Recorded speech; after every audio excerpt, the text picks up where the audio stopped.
তো আজকের রেমেডিটা হচ্ছে তাদের জন্য যারা এখনো নিজেদের মনের মতো লাইফ পার্টনার পাওনি এবং যাদের ম্যারেজে কন্টিনিউ ডিলে আসছে, কোনো না কোনো অবস্ট্যাকলস বা বাধা আসছে। তো শিবরাত্রির দিনেই তোমাদের এই রেমেডিটা ফলো করতে হবে। যে কোনো শিব মন্দির যেতে হবে হলুদ রঙের যে কোনো পোশাক পরে, এবং তোমার যেটা এজ, তোমার বয়স, যদি তোমার বয়স 27 বছর হয় তো তোমাকে 27টা গোটা বেলপাতা নিতে হবে। তো তোমার এজ ওয়াইজ তুমি সেই নাম্বারের গোটা বেলপাতা নেবে।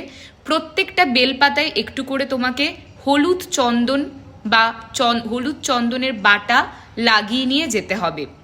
শিবলিঙ্গতে গিয়ে অথবা শিব ঠাকুরের সামনে গিয়ে এক একটা বেলপাতা শিবলিঙ্গতে বা শিব ঠাকুরকে তোমাকে দান করতে হবে, এবং এক একটা বেলপাতা রাখার সময় ওম নমঃ শিবায় তোমাদেরকে চ্যান্ট করতে হবে।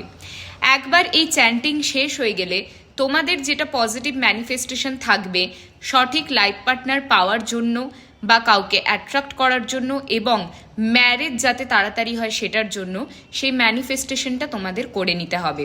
তারপরে নর্মালি তোমরা যেরকম শিব লিঙ্গতে জল ঢালবে বা শিবরাত্রি পালন করো তোমরা করে নেবে। তো ডেফিনেটলি এই রেমেডিটা তোমরা ফলো করে দেখতে পারো, রেজাল্ট অবশ্যই পাবে।